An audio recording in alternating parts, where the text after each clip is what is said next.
नमस्कार मित्रों। आज हम एक समस्या पे बात करेंगे जो टीनेजर की है, लड़कियों की पीरियड की समस्या। पीरियड की समस्या बहुत आम समस्या है और उस समस्या से सभी लड़कियों को होकर गुजरना पड़ता है। और पीरियड हमारे समाज में इस पे बात कम की जाती है। न घर परिवार में कोई बात करता है, न आपस में बात होती है, न बड़े बुजुर्ग बात करते हैं। आज हम उसी समस्या पे बात करेंगे और उसके निदान और उस समस्या को समझने का प्रयास करेंगे और उस समस्या को कैसे ओवरड्यू किया जा सकता है, यानी समाप्त किया जा सकता है। क्योंकि शुरुआत में ही इस समस्या का अगर समाधान हो जाए, यानी टीनेजर बच्चों के जब पीरियड शुरू होते हैं उसी समय, क्योंकि आगे चलने पर बहुत सी समस्याएं होती हैं जिनका निदान एलोपैथ में होता नहीं है। लास्ट में क्या होता है कि इनफर्टिलिटी की समस्या आती है और पीसीओडी की समस्या आती है। इसके साथ साथ बच्चेदानी की समस्या आना शुरू हो जाती है एक टाइम के शुरू होने के बाद। अगर हम इस समस्या को शुरुआत में ही समझ लें और इसका निदान कर लें, बहुत आसानी से इसका इलाज किया जा सकता है और घर परिवार में रह के ही। और थोड़ी बहुत आयुर्वेदिक की दवाएं हैं, कुछ एक्सरसाइज है, खान पान है, अगर हम उसको करके शुरुआत में ही कर लेते हैं तो ठीक हो जाएंगे। शुरुआत होती है पीरियड की समस्या का या पीरियड जो कहें आप, शुरुआत होती है 12 साल से 15 साल के बच्चों में शुरू हो जाती है और 40 से 45 की एज तक नॉर्मली चलता है। और पीरियड का जो समस्या होती है उसका दिन होता है कि 21 दिन से 35 दिन तक माना जाता है, यानी कि एक सर्किल जो होता है, जो चलता है, उसी के संदर्भ में समस्या होती है कि कभी कम ब्लीडिंग होती है, कभी ज़्यादा ब्लीडिंग होती है। और शुरुआत में बच्चों की समस्या ये आती है कि जब पीरियड्स आते हैं बहुत बुखार आ जाता है, कमर में दर्द होता है, पेट में दर्द होता है और काफ़ी ज़्यादा दर्द होता है। उसकी समस्या का समाधान बहुत आसानी से किया जा सकता है। शुरुआत में बच्चों को समझ नहीं आता क्योंकि हार्मोनल बैलेंस होते हैं शरीर को, उसको समझ पाना उनके लिए आसान नहीं होता। तो बच्चों को हम गार्जियंस की ज़रूरत होती है कि उसको समझाएं। और चीज़ें, आज की जो जीवन शैली है, खान पान हमारा इतना बिगड़ता जा रहा है कि हम कार्बोहाइड्रेट्स ज़्यादा ले रहे हैं और प्रोटीन, मिनरल, विटामिन्स हमारे खाने से गायब होते जा रहे हैं, जिनको कह सकते हैं life style related disease. Period की समस्या भी आपकी लाइफ स्टाइल रिलेटेड डिसीज़ में आना शुरू हो गई है, क्योंकि 100 में से 40 से 50 बच्चियों को ये समस्या होती है। तो उसके लिए जानने का प्रयास करेंगे। शुरुआत में क्या होता है कि दूसरे तीसरे दिन होती है, दर्द होता है। तीसरे दिन, 2 दिन 3 दिन तक दर्द इतना होता है कुछ बच्चियों को कि ऐसा लगता है कि उनको बुखार आया हुआ है और वो उठ बैठ नहीं सकती हैं। क्योंकि ये समस्या रेगुलर हर महीने होती है तो धीरे धीरे घर वाले भी, उन्हें लगता है कि बस सामान्य समस्या है और उससे कहते हैं कुछ काढ़ा ले लो, ये ले लो। कभी कभार डॉक्टर के पास चले गए, किसी एलोपैथ के डॉक्टर के पास आप जाते तो ये समस्या 1-2 महीने के लिए ठीक हो जाती है, लेकिन परमानेंट नहीं ठीक होती। अगर आप इस वीडियो के बाद जान पाएंगे कि वो समस्या हमेशा के लिए समाप्त हो जाएगी शुरुआत में ही, यानी कि टीनेजर में 2 से 3 महीने लगते हैं, यानी कि आपको, क्योंकि पीरियड्स 2 बार 3 बार आएंगे तभी चीज़ें समझ में आएंगी। हालांकि नेक्स्ट पीरियड से ही समझ में आने लगता है। पीरियड की शुरुआत एक सर्किल पता चल जाता है, तो उससे पहले आपको कुछ सावधानियां बरतनी चाहिए। जैसे खान पीन में जैसे तली भुनी चीज़ें कम खाएं, कार्बोहाइड्रेट्स, मैदे की चीज़ें, जो आपके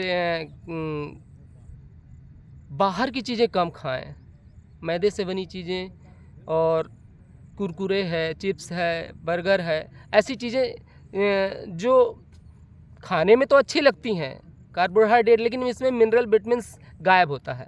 तो होता क्या है कि हमारे शरीर का जो इम्बैलेंस होता है वो, क्योंकि सर्किल है, हर महीने जाएगा तो पीरियड्स में बहुत दर्द होते हैं। उसके लिए सबसे बढ़िया है, जब आपको आने वाला हो तो खान पान में थोड़ा कंट्रोल करें और रेगुलर एक्सरसाइज 5 से 10 मिनट 15 मिनट। हालांकि कुछ बच्चे खेलते कूदते हैं, लेकिन आपको अलग से योगा एरोबिक्स कुछ ज्वाइन करना चाहिए। आप नेक्स्ट वीडियो में देखेंगे, हम आपको कुछ एक्सरसाइज पीरियड की कराएंगे और इसमें भी थोड़ी बहुत चीज़ें आपको बताएंगे, लेकिन नेक्स्ट वीडियो में हम पूरा डिटेल करेंगे। लेकिन इस समस्या को अगर थोड़ा सा संभाल लिया जाए तो बहुत सी चीज़ें नॉर्मल हो जाती हैं। सबसे बड़ी चीज़ है खान पान। खान पान हमने बताया कि जितना आप सात्विक आहार करेंगे, क्योंकि हम सभी सनातनी हैं और हिंदुस्तान सनातन धर्म का देश है, तो हमें जितना सब्जी भाजी रोटी सब्जी दाल खाएंगे, नॉन वेज ना खाएं, कम कर खाने का प्रयास करें। बाहर की चीज़ें कम खाएं। वो 1 हफ्ता 1.5 हफ्ते 2 हफ्ते पहले अगर ये करते हैं तो आप बहुत अच्छा रहेगा। सीधे चीज़ें समझ में ओवरड्यू हो जाएंगी, यानी कि कम हो जाएंगी और उस समस्या से आपको लगेगा कि हाँ, क्योंकि विश्वास बढ़ेगा। क्योंकि हमारे एक बार कह देने से आप चीज़ें नहीं करोगे, आप थोड़ा सा जब उससे करेंगे तो बिलीव का लेवल बढ़ेगा। जब बिलीव का लेवल बढ़ेगा तो आगे की बातें आप मेरी कर पाएंगे। दूसरी चीज़ें होती हैं कि आपको नियमित दिनचर्या इस्तेमाल करना चाहिए। रात को जब जागते हैं तो हार्मोनल डिसबैलेंस होने ही होने हैं। यानी रात को अगर 10 बजे के बाद आप जागते हैं, आप सुबह जल्दी उठ जाइए, 4 बजे उठ जाइए, 5 बजे उठ जाइए। जो काम आप, और सोने के संदर्भ में भी एक चीज़ बताना चाहूँ, क्योंकि हमें यहाँ पे एक संदर्भ आ गया, बता देना चाहता हूँ कि जैसे ही हम 10 बजे सो जाते हैं तो ऑलरेडी 12 बजे से पहले जितना हम सोते हैं, यानी 2 घंटे हमारे पास होते हैं, वो 4 घंटे की नींद के बराबर होते हैं। हम 12 बजे के बाद सोएंगे तो वो इतने घंटे ठीक है, लेकिन हम जितनी जल्दी, यानी 10 बजे अगर 10 साढ़े 10 तक सो जाते हैं तो 1.5 घंटे का 3 घंटे हो जाएगा, और 2 घंटे अगर हम मिलता है तो हमें 4 घंटे के बराबर नींद पूरी हो जाती है। तो ये समस्या का समाधान अगर आप करना शुरू कर दें, क्योंकि सुबह जल्दी शाम को अगर आप जल्दी सो जाते हैं तो सुबह अपने आप आपकी नींद खुल जानी है। करके देखें कुछ दिन। शुरुआत में लोग कहते हैं हमें नींद ही नहीं आती है, आप मोबाइल यूज़ करना बंद कर दें।